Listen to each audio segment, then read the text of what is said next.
నమస్తే, welcome to Suman TV. నేను మీ లక్ష్మి.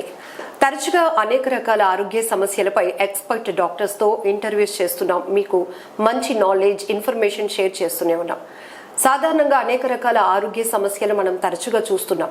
అయితే ఆ పేషెంట్కి తనకు వచ్చిన సమస్య పైన అవగాహన కన్నా అపోహలు ఎక్కువగా డామినేట్ చేస్తూ ఉంటాయి.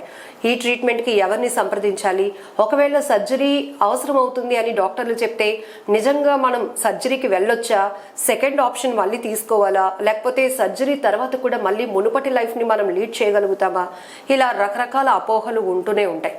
ఇందులో ప్రధానంగా స్పైన్కి సంబంధించిన సమస్యలు వచ్చినప్పుడు ఖచ్చితంగా ఆపరేషన్ చేసేస్తారు. డాక్టర్ దగ్గరికి వెళ్తే ఆపరేషన్ చేసేస్తే తర్వాత మళ్ళీ మునుపట్లాగా మనం లైఫ్ లీడ్ చేయలేం, ఏ పని చేయలేం, బెడ్ రెస్ట్ అయిపోవాల్సి ఉంటుందేమో, ఇలా అనేక రకాల అపోహలు ప్రతి ఒక్కరిలో మెదులుతూనే ఉంటాయి.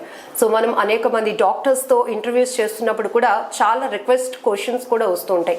ఎక్స్క్లూజివ్గా స్పైన్కి సంబంధించి అసలు ట్రీట్మెంట్ ఎలా ఉంటుంది మేడం, అనేక రకాల నొప్పులతో బాధపడుతూ ఉన్నాం, మంచానికి పరిమితం అయిపోతున్నాం, ఏ పని చేసుకోలేకపోతున్నాం, దానివల్ల ఇటు ఆరోగ్యపరంగా ఆర్థిక పరంగా కూడా చాలా నష్టపోతున్నాం, కుటుంబాలు కూడా కుదేలైపోతున్నాయని ఎంతో మంది ఆవేదనతో దీనిపైన ఎక్స్క్లూజివ్ ఇన్ఫర్మేషన్ షేర్ చేయండి అంటూ రిక్వెస్ట్లు పంపించారు. దీంతోనే ఈరోజు అసలు స్పైన్కి సంబంధించి అసలు పూర్తి డీటెయిల్స్ ఈ వీడియోలో తెలుసుకుందాం. మనతో పాటు డాక్టర్ బి లీలా ప్రసాద్ గారు, స్పైన్ సర్జన్, అమూల్య హాస్పిటల్ నుంచి ఉన్నారు. నమస్కారం డాక్టర్ గారు.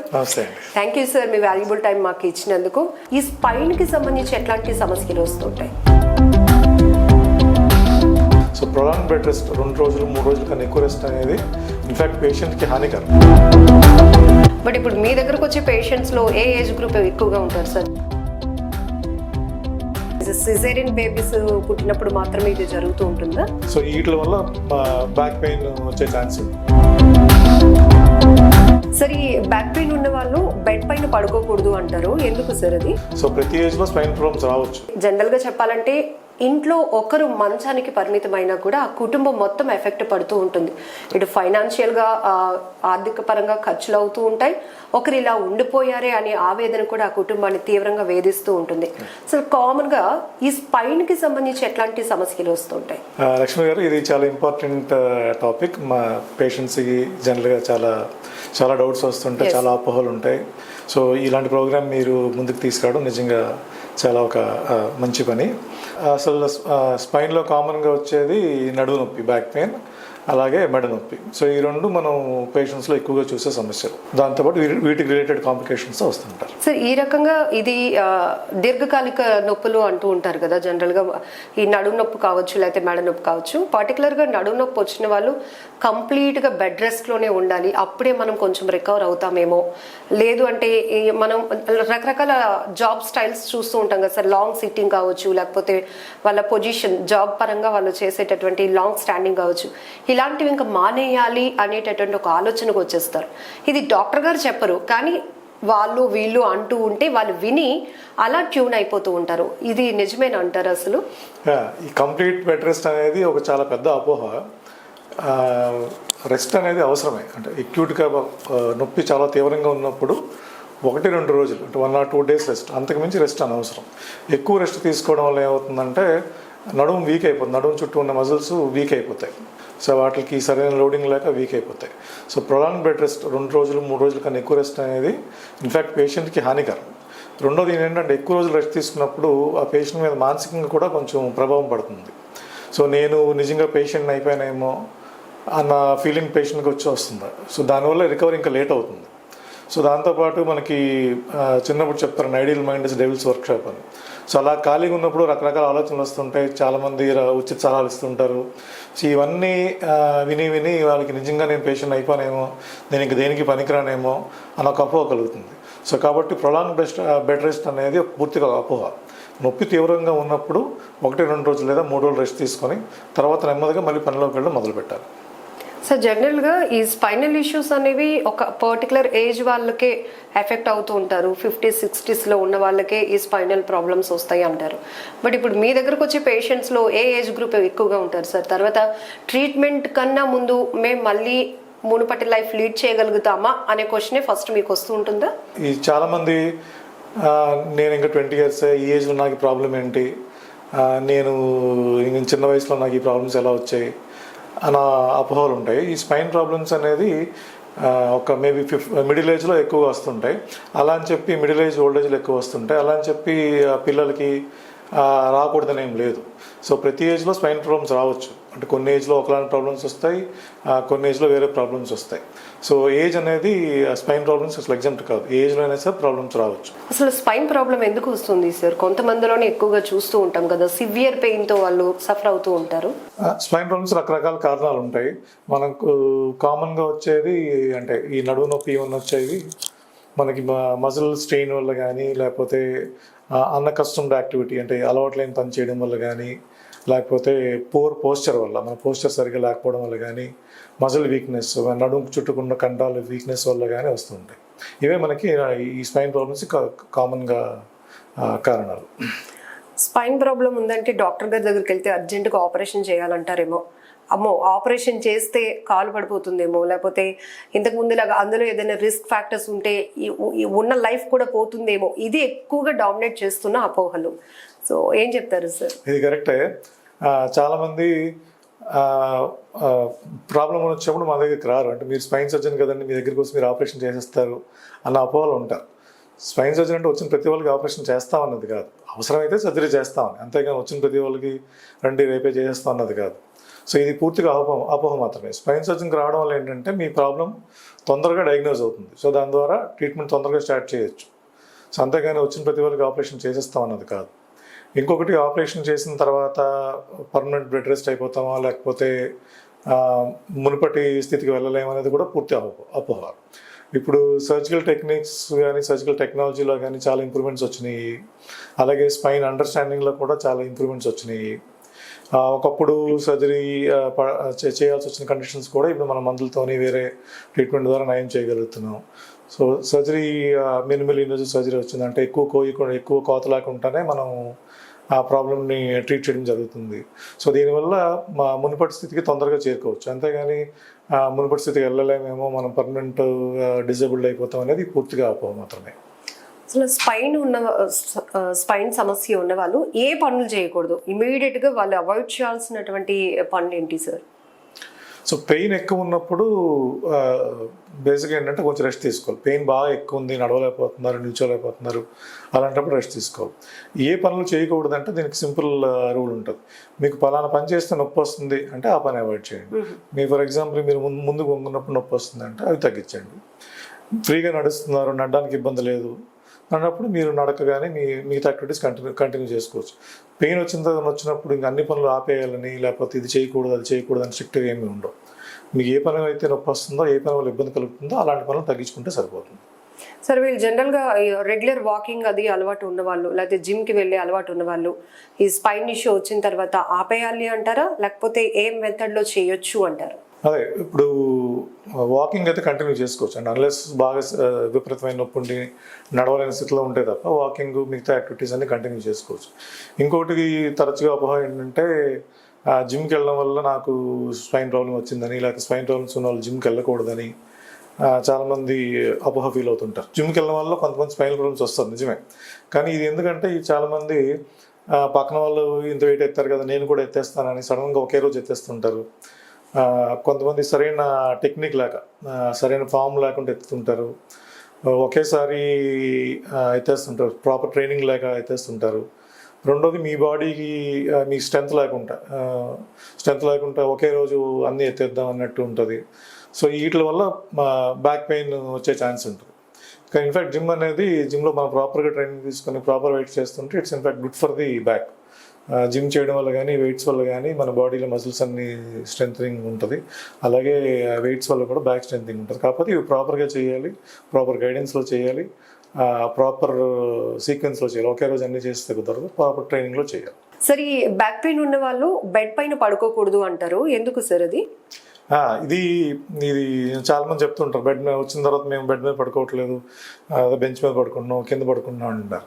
సో యాక్చువల్లీ అపోహ ఎందుకు వచ్చిందంటే ఒకప్పుడు మనకి ఈ బెడ్స్ ఉండేవి కదా, నులక మంచం పట్టెడు మంచం ఉండేవి. సో అవి ఏంటంటే అవి ఇలా ఒరిగిపోతుంటాయి. ఫస్ట్ రోజు టైట్గా ఉంటుంది, కొన్ని రోజులు పడుకున్న తర్వాత ఒరిగిపోతుంటాయి. సో ఇలా సాగ్ అయినప్పుడు ఆ బ్యాక్ పోస్చర్ బాగా దానివల్ల పెయిన్ వస్తుంటుంది. సో అందుకని నులక మంచం పట్టడం మంచం మీద పడుకోవడం అంత మంచిది కాదు. బట్ ఇప్పుడు మనకి మంచి మ్యాట్రెస్ అవైలబుల్గా ఉన్నాయి. సో బెడ్ మీద పడుకోవచ్చు. కాకపోతే మ్యాట్రెస్ మరీ మెత్తగా ఉండకూడదు, ఫర్మ్గా ఉండాలి. మరీ మెత్తగా ఉండకూడదు, మరీ హార్డ్గా ఉండకూడదు. సో బెడ్ మీద పడుకోవచ్చు. బ్యాక్ పెయిన్ ఉన్న వాళ్ళు బెంచ్ మీద పడుకోవాలి, లేకపోతే నేల పడుకోవాలి అన్నది పూర్తిగా అపోహ. కానీ కొంతమందికి ముందు నుంచి నేల మీద పడుకోవడం అలవాటు ఉంటుంది, కొంతమందికి బెంచ్ మీద పడుకోవడం అలవాటు ఉంటుంది. మీకు అలా అలవాటు ఉంది, బాగానే ఉంది అనుకుంటే పడుకోవచ్చు.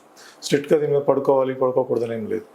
ఎస్ సార్, కొంతమంది లేడీస్లో డెలివరీ తర్వాత విపరీతంగా నడుము నొప్పి వస్తుంది, అది లాంగ్ రన్ అంటే అలా కంటిన్యూ అవుతూనే ఉంటుంది అంటూ ఉంటారు. జనరల్గా ఎందుకు సార్ అది ఒక్కసారిగా ఆఫ్టర్ అంటే సిజేరియన్ బేబీస్ పుట్టినప్పుడు మాత్రమే ఇది జరుగుతూ ఉంటుందా? ఇది చాలామంది లేడీస్ మాకు డెలివరీ సిజేరియన్ అప్పుడు ఇంజెక్షన్ ఇచ్చారు, దాని తర్వాత పెయిన్ వచ్చింది, దానివల్లే పెయిన్ వచ్చింది అని ఫీల్ అవుతుంటారు. ఇది పూర్తిగా అపోహ మాత్రమే. సిజేరియన్ చేసినప్పుడు స్పైనల్ అనెస్థీషియా ఇస్తారు. స్పైనల్ అనెస్థీషియా అంటే వెన్నుకి మత్తిస్తారు. సో వెన్నుకి మత్తిచ్చినప్పుడు ఒక ఫైన్ నీడిల్ ద్వారా ఇస్తారు. చాలా సన్నంగా ఉంటుంది.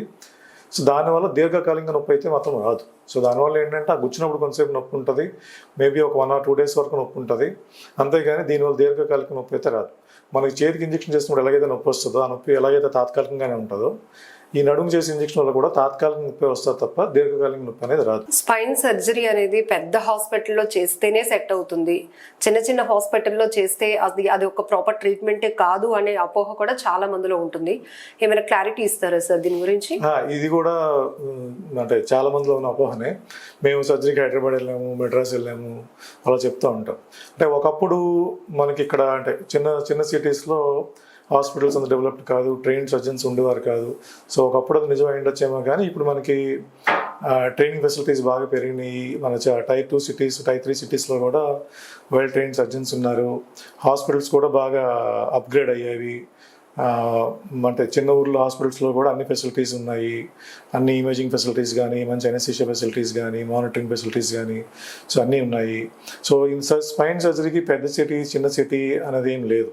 సో మీ హాస్పిటల్లో అన్ని ఫెసిలిటీస్ ఉన్నాయి, సర్జన్కి సరిపడా ట్రైనింగ్ ఉంది, రీజనబుల్ ఎక్స్పీరియన్స్ ఉంది అనుకుంటే కనుక మీరు సేఫ్గా చేయించుకోవచ్చు. పెద్ద ఊరికి వెళ్ళి లేకపోతే ఎక్కడెక్కడికి వెళ్ళి చేయించుకోవాల్సిన అవసరం అయితే లేదు.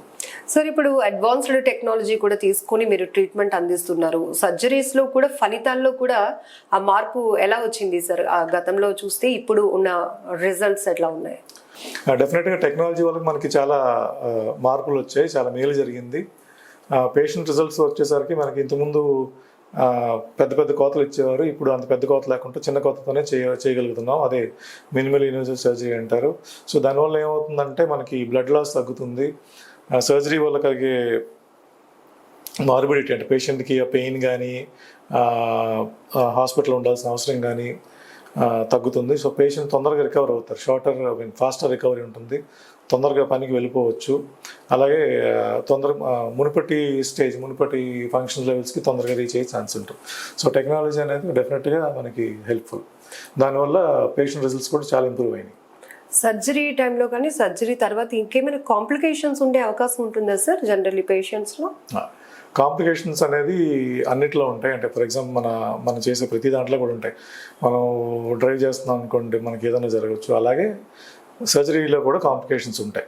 సో ఈ కాంప్లికేషన్స్ అనేది మైనర్ కాంప్లికేషన్స్ నుంచి మేజర్ కాంప్లికేషన్స్ వరకు ఉంటాయి. అంటే ఏదైనా జరగవచ్చు. బట్ ఈ కాంప్లికేషన్స్ రేట్ అనేది బాగా తగ్గింది.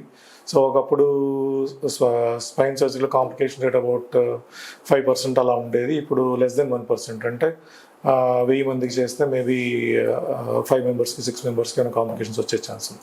సో కాంప్లికేషన్స్ అనేవి డెఫినెట్గా ఉంటాయి, కానీ ఈ కాంప్లికేషన్స్ రేట్ అనేది చాలా వరకు తగ్గింది. సో లైఫ్ స్టైల్ మోడిఫికేషన్స్ ఏమైనా అవసరం అవుతాయా సార్? అంటే ఇంతకు ముందు రకరకాల పనులు చేసే వాళ్ళు ఉంటారు, బట్ ఒక్కసారిగా ఈ బ్యాక్ పెయిన్ వచ్చిన తర్వాత వాళ్ళ డైలీ షెడ్యూల్లో ఇంతకు ముందే చెప్పున్నారు ఇవి చేయకూడదు, ఇవి చేయొచ్చు అని. సో ఈ రకంగా వాళ్ళ లైఫ్ స్టైల్ని వాళ్ళు హెల్దీగా లీడ్ చేయాలంటే మీరు ఇచ్చే సజెషన్స్? లైఫ్ స్టైల్లో కూడా మన స్పైన్లో చేంజెస్ ఉంటాయి, స్పైన్ ఎఫెక్ట్ అవుతుంది. సో ముఖ్యంగా హెల్తీ వెయిట్ మెయింటైన్ చేయాలి. వెయిట్ పెరిగే కొద్దీ మన స్పైన్లో లోడ్ పెరుగుతుంది. అలాగే పోస్చర్ కరెక్ట్గా మెయింటైన్ చేయాలి.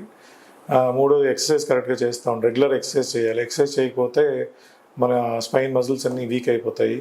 So proper diet, proper weight, regular exercise చేయాలి. అలాగే స్మోకింగ్ అనేది అవాయిడ్ చేయాలి. స్మోక్ చేయడం వల్ల మన స్పైన్లో ఉండే డిస్క్స్ అన్నీ తొందరగా వేర్ అండ్ టేర్ జరుగుతుంది, తొందరగా పాడైపోయే ఛాన్స్ ఉంటుంది. సో స్మోకింగ్ని అవాయిడ్ చేయాలి.